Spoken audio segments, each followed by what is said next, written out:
Hey guys, hope you all are fine and doing great. My name is Priyanka and I'm a watercolor artist. Welcome to my channel Art Adventures with Priyanka.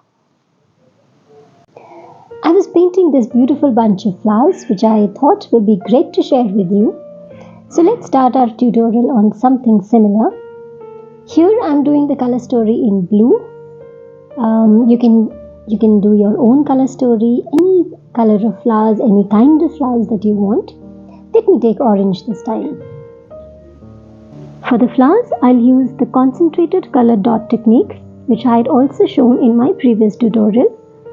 Just that I'll use 2 to 3 colors in the flowers this time. So I put 5 dots of concentrated pigment for 5 petals. I'm taking bright orange here, and with water, spread the pigment. I'm dipping my brush in clear water after making each petal, and also making sure that there is not too much water in my brush.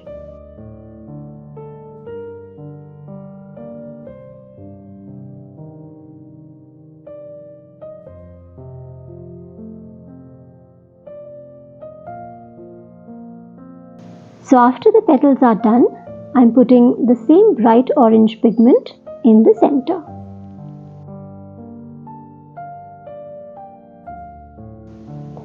So now the second flower in the same way, concentrated drops of pigment.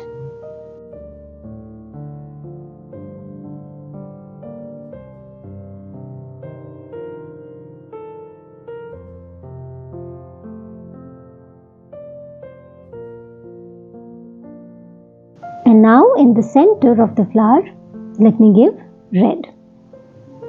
So because my flower is still wet, and because this is 100% cotton paper, the red will spread beautifully. This is the beauty of 100% cotton paper. And now I give a tinge of yellow to both the flowers.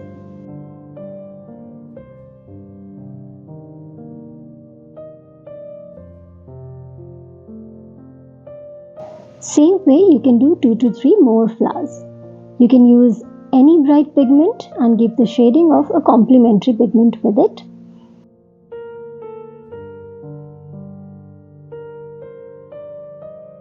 One thing to see here is that watercolor becomes lighter by almost 30% on drying.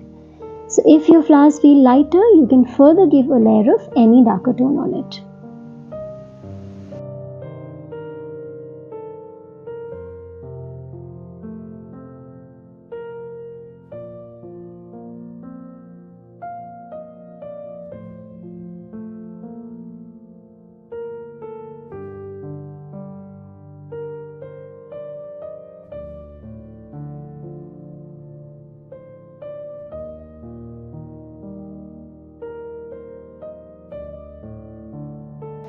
Now let's do a basic stem and leaves.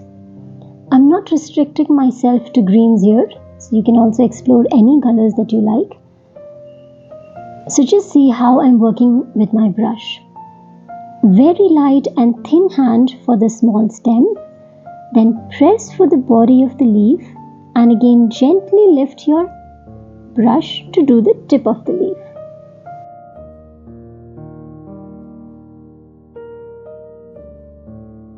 So let's do some more leaves. Very light hand for the base of the leaf. Then press your brush for making the body of the leaf and gently lift your brush again for making the tip of the leaf. So this is one basic way of making leaves in watercolors. Now let's do some shading on the base of the leaf.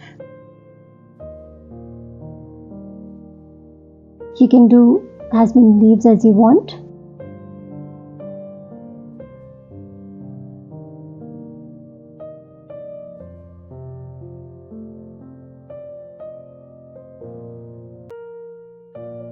So after the leaves, let's do some small wildflowers. I'm taking cobalt blue here.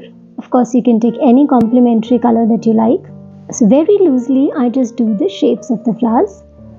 I'll just dip my brush in the pigment once, and that much pigment is enough for making these flowers.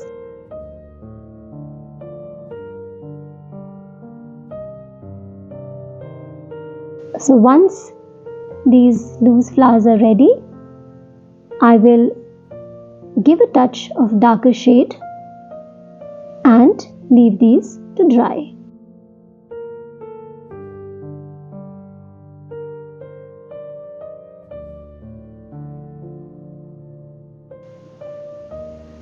So till the time the blue flowers are drying, let me do another bunch of wildflowers. Let me take an orange this time. So I just loosely with the brush make the shape of the flowers and with water merge them.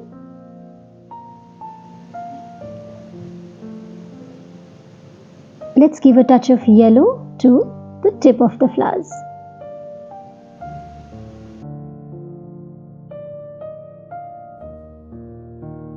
So once they are dry, we will do the stem and the anthers. I'm taking black here. Of course, for the stem, you can take brown or you can take green also. For the anthers, again, you can take any other complementary color. Say with blue, you can take orange, or you can do red, or you can do a maroon. With orange, you can do brown, or say a contrast blue, whichever color you like.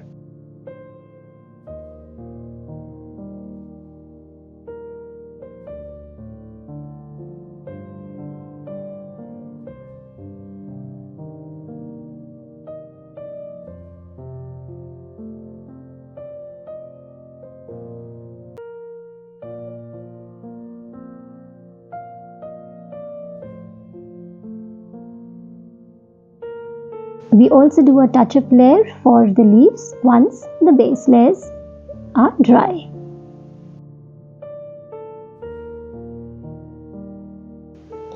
I've done one more set of wildflowers in the same blue and orange. Of course, you can do those in another colors as well.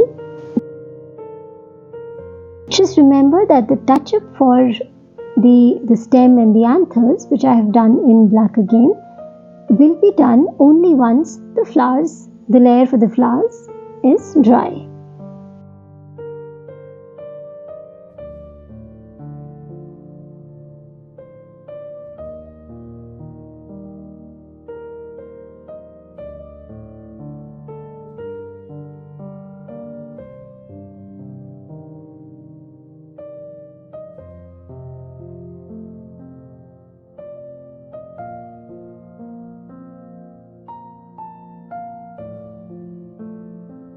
We can also do some pen work as I am doing here in the center.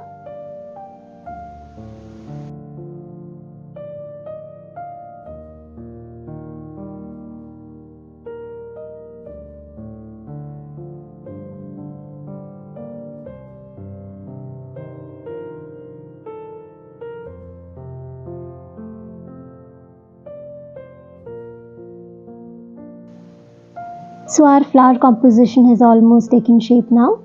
You can make your own bunch combinations using different types of flowers, different types of petals, paint more flowers around, whatever you want.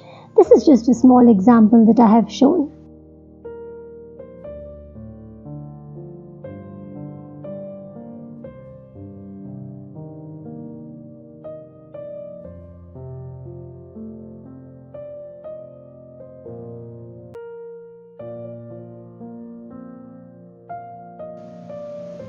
I felt I could give one more layer of pigment work to the flowers, so I did that to highlight certain parts.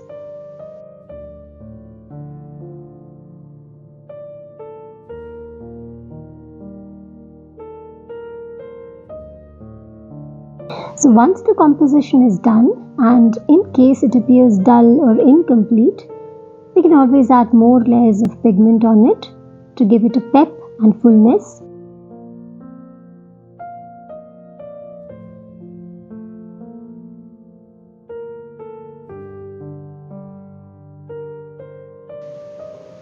It's so much fun and relaxation to paint small compositions like these, and very soon you will realize that your painting skills are really improving. In fact, our imagination skills also really improve by making small compositions, small artworks like these. See you soon in the next tutorial. Till then, take care, keep practicing. Goodbye.